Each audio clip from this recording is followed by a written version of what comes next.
May, so what levels of compliance have you found whilst doing this project?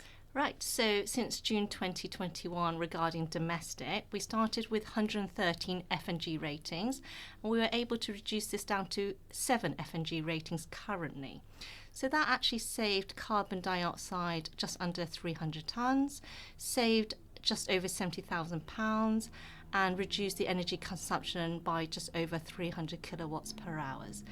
And then since April 2023, regarding non-domestic, so commercial properties, we started with about 85 FG ratings and reduced that to about 19 FG ratings.